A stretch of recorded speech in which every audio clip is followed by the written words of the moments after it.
Hello everyone, and welcome to Chapter 4, Optimization. In this chapter, we're diving into the core engine behind how modern AI models actually learn. To understand this, let's start with a simple example. Imagine we have a set of x, y data points. To visualize them, let's plot them on a 2D plane. Our goal is to find a linear line that best fits these points. Now it's obvious that no single straight line can pass through every single point perfectly. Since there are infinite possible lines we could draw, how do we choose the best one? We do this by minimizing the error. A common approach is the mean squared error, which measures the squared vertical distance between each point and our line. Mathematically, we want to find the parameters, beta 1, the slope, and beta 0, the bias, such that the line equation minimizes that total squared distance. In vector form, treating x and y as vectors, we represent this as a system of linear equations. From our previous chapter, we know the closed-form solution to this system is the ordinary least squares formula. The act of applying this formula to our data is what we call the optimization process. Why? Because we are executing a specific method to find the absolute optimal values for our parameters. However, there's a catch. If you look closely at the least squares formula, you'll notice it involves matrix inversion. For massive datasets with millions of features, this calculation becomes incredibly slow and computationally expensive. This raises two big questions. Can we find a faster way to optimize, even for simple cases as fitting a linear line?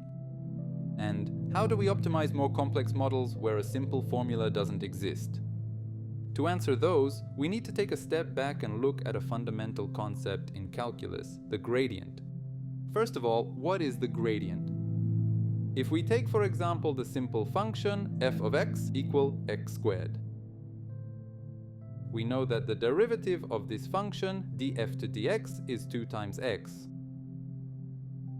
Now, let's generalize this for a function with two variables, x and y, such that we have the function x squared plus y squared. We can take the derivative of this multivariable function with respect to each of these variables. The derivative with respect to x is simply 2 times x, and the derivative with respect to y is 2 times y. If we construct a vector from the derivative functions of each variable, we end up with the gradient vector. As with any vector, the gradient has a magnitude, which is the square root of the sum of each squared element. It also has a direction, which is the vector divided by its magnitude. We will see the practical use of these elements later on. So the gradient is a generalization of the simple derivative. It represents the function's derivative for every variable involved. In general, a multivariate function can have n variables, and in that case, the gradient will be a vector of size n. While we now understand the concept of the gradient, let's observe the following 3D loss surface. We can see where the minimum is located, and we can now determine how to get there efficiently. Assume we started our journey at the following random location on the loss surface. We define two variables, the step size, mu, and the direction, d. How do we define the direction we want to go? The value of the loss is denoted as j of beta. So at our randomly chosen point, beta k, we evaluate the loss value j of beta k. From this point, we want to take a small step, delta beta, towards the minimum from our current initial point. So, what is the best direction? We can see that for every direction we take, we will get a new loss value for that chosen point. Our goal is to go to the next point, where the value of the loss at this point is the smallest from all possible directions. Recall, the derivative of a function at a point gives the slope at that point. Hence, if we are able to determine the direction of the steepest descent using the derivative, it will lead us toward the minimum. Let's define the unit vector, v. We know that if we multiply the gradient vector by a unit vector pointing in a specific direction, we get the directional derivative. So our question now is, what is the vector v that gives us the maximum value here? We know that the dot product of two vectors can be written as the product of their magnitudes and the cosine of the angle between them. Since the magnitude of the unit vector is 1, the term can be expressed as the magnitude of the gradient times the cosine of theta. Since the magnitude of the gradient is fixed, we can only maximize the expression by maximizing the cosine, which reaches its maximum value when theta is 0. This means that the angle between the vectors should be 0. Therefore, the direction that gives us the maximum increase is the direction of the gradient vector itself. Since we are looking for the minimum, we simply take the negative of that direction. Now that we know the best direction, we need to define the step size, how far to move in the gradient direction. So, how do we choose this step size? Honestly, there is no way to calculate an optimal value analytically. The step size is a hyperparameter, a value that must be selected by hand and is not a parameter we optimize automatically. To sum it up, now that we have selected the direction and the step size, we follow these steps. First, select an initial random point and calculate the value of the loss at this point. Next, compute the direction vector, the gradient at this point. Then, move to the next point by computing the update equation. We repeat steps 2 and 3 until we reach the minimum value. So, how do we know when to stop? Ideally, the gradient at the minimum is 0, so we wouldn't be able to move to another point. But in real-world cases, the chance of landing exactly on that point is 0. Instead, we can define a threshold, such that when the difference between steps is smaller than this threshold, we stop. Alternatively, we can define a fixed number of iterations to perform. This algorithm is known as the gradient descent algorithm. We saw that the step size is usually set manually. What happens if we set this parameter to be too large or too small? If we set the step size to be too small, the convergence time of the gradient descent algorithm can be massive. It might even fail to reach the minimum within a reasonable time frame. Alternatively, if we set the step size to be too large, we will begin to overshoot on the loss surface, bouncing back and forth without reaching the minimum. We might even diverge entirely.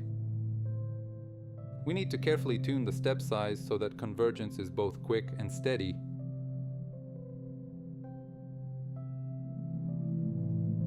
To optimize a problem, we first need a data set for the model to learn from. In this example, we have endpoints. Then, we define the loss function, which answers the question, in what sense do we want to optimize the parameters? In our case, beta 0 and beta 1. J is the total average value of the loss, L is the loss function itself, and F is the model that produces our predictions in each iteration. Recall the update equation of the gradient descent algorithm. But what if we calculate the gradient using only a single point from the data instead of the entire dataset? Well, obviously we won't be moving exactly in the direction of the true gradient. Where will we go instead? The new direction will be a very noisy approximation of the true gradient, and reaching the minimum is no longer guaranteed. So what is the reasoning behind this? Modern datasets can be comprised of millions of samples. Computing the true gradient over the entire dataset is computationally impossible. Due to this limitation, we define another hyperparameter, the mini-batch, usually denoted as B.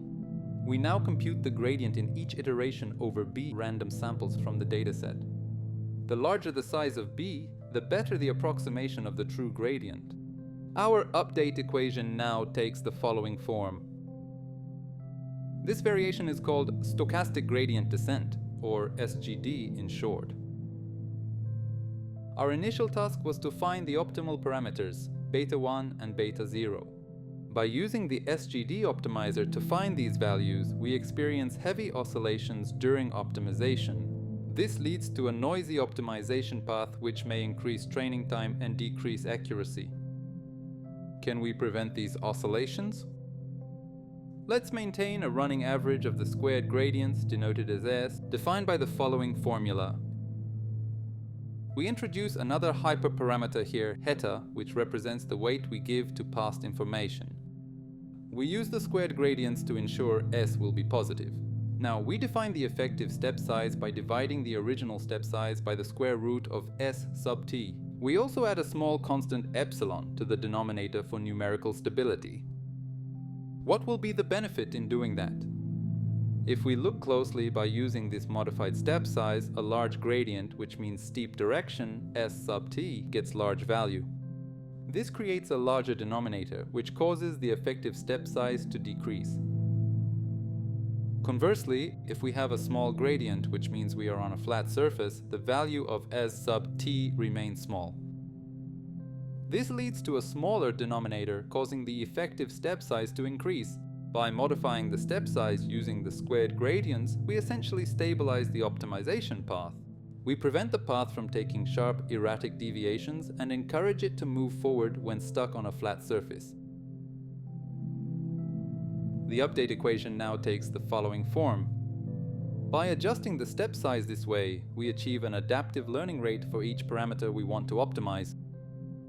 This optimizer is most commonly known as root mean square propagation, or RMSProp in short. Fitting a line to points is a convex problem, which means it has a global minimum, a unique solution. However, in most real-life cases, problems are non-convex. This means they have multiple minima. If we try to optimize a non-convex task and our starting point is not near the global minimum, we may converge into a local minimum, which is not the optimal solution for the problem. One approach to escaping local minima is to add velocity to the optimization path. By adding velocity, when we reach a local minimum, we are able to continue along our path a little further, potentially ending up at the global minimum. So, what is momentum? Momentum adds a velocity to the SGD update equation. We define v as the velocity vector. We take the standard SGD update and incorporate the vector v into it. It can also be written in the following equivalent form. We can see that the update equation now takes all past gradients into consideration. Even if we reach a local minimum where the gradient is 0, the velocity vector remains non-zero. This ensures our next step in the optimization path will continue past that point. We know that momentum helps us escape shallow areas and local minima, but it can still oscillate due to the use of mini-batches. We also saw that RMSProp helps stabilize the optimization path. The ADAM optimizer combines these two powerful tools. Assume we have a complex loss surface comprised of many local minima, hills, and flat areas. If we use regular SGD, we might oscillate so much that we end up stuck in a local minimum. In ADAM, we define the first moment, which is the momentum part, a running average of past gradients weighted by alpha 1. We also define the second moment, which is exactly what we saw in the RMSProp optimizer, a running average of the squared gradients weighted by alpha 2. With ADAM, we see a steady convergence directly toward the global minimum, with only small oscillations around it due to the momentum component. There is one small issue in the ADAM optimizer that we need to address. Usually alpha 1 is set to 0.9 and alpha 2 is set to 0.99. This means the initial values of the moments are very small, leading to slow convergence at the start. To fix this, ADAM defines corrected moments by dividing the moments by 1 minus alpha to the power of t. Why does this help? When t is small, say t equal 1, alpha to the power of t is just alpha. So 1 minus alpha is 0.1. When we divide the first moment by 0.1, we effectively scale the momentum by 10. If we look at the first moment equation, this cancels out the effect of the small initial alpha and gives us the full value of the gradient, accelerating training in the initial steps. As we progress through the optimization steps, which means t increases, alpha to the power of t approaches 0. This means the corrected moment approaches the original moment value. Putting it all together, the ADAM optimizer update equation is defined as follows. Now let's see all of this implemented in the following code example. Let's see how these concepts work in a real-world example. We will attempt to fit a linear line to a noisy dataset of x and y pairs. We'll start by importing the necessary libraries. The first step is to generate our data. We will assume the true parameters for our line are a slope of 3 and a bias of 2. We generate the data points by drawing points from this line and adding a noise element, denoted here as n. We have set the noise element to be Gaussian with 0 mean and a variance of 3. Looking at the plot, the blue points represent our dataset, while the red line is the ground truth we are trying to estimate. First, we calculate the analytic solution to find the minimum mean squared error. This gives us a baseline. No matter which optimization algorithm we use, we will never achieve a lower error than this. As you can see, the estimated parameters from this calculation are very close to the true values. Next, we define the MSE loss function in the code block below. We'll start with vanilla gradient descent, the most basic version. We define the update equation and the gradient of the loss with respect to each parameter. After running the algorithm, the results are clear. The blue line is almost perfectly aligned with the red ground truth line. The estimated parameters are very close to the true parameters and nearly identical to the analytic MSE estimator. Now, let's examine the optimization path. In red, you can see the path moving steadily toward the valley of the loss surface. The steps are large at first because the gradient is steep, but they become smaller and more precise as we approach the minimum. But what happens if we choose a step size that is too large or too small? In the green path, we used a large step size. Here, the model overshoots, bouncing from side to side. As it gets closer to the minimum, it actually starts moving further away from its starting point. In the orange path, we used a very small step size. You can see it barely moves and fails to reach the minimum within our iterations. This illustrates why choosing the right step size is so critical. Next, let's look at the SGD algorithm. In this implementation, we set the batch size to 1, meaning we use a single sample per iteration. In green, we see the SGD line. It is surprisingly successful at estimating the trend, but we can clearly see a deviation. This is the cost of using only one sample at a time. The optimization path for a batch size of 1 is noisy and erratic. This leads to a higher MSE and a less accurate estimation of the parameters. Let's see what happens when we increase the batch size to 10. Looking at the estimated line, we can see that it still doesn't match the true line perfectly. This is due to the inherent difficulty the SGD algorithm has in landing exactly on the optimal point. However, when we look at the optimization path, we see a much steadier convergence than we did in the single sample example. While the path is more stable, it is still not quite good enough. We know that increasing the batch size would improve these results, but in real-world scenarios, that isn't always computationally possible. We previously discussed how RMSProp stabilizes the optimization path by using an adaptive step size. Here we define the update equation of the RMSProp optimizer, using the running average of squared gradients to adapt the step size for each parameter. By still using a batch size of 10, we can see the results in the orange color. The estimated line is an excellent fit, almost intersecting the red ground truth line. But the optimization path is the most interesting part. The direction is less sharp than standard gradient descent because it balances the update, moving more steadily toward the minimum. Consequently, the MSE is much closer to our theoretical minimum, with better approximation of the parameters. Finally, let's test the ADAM optimizer.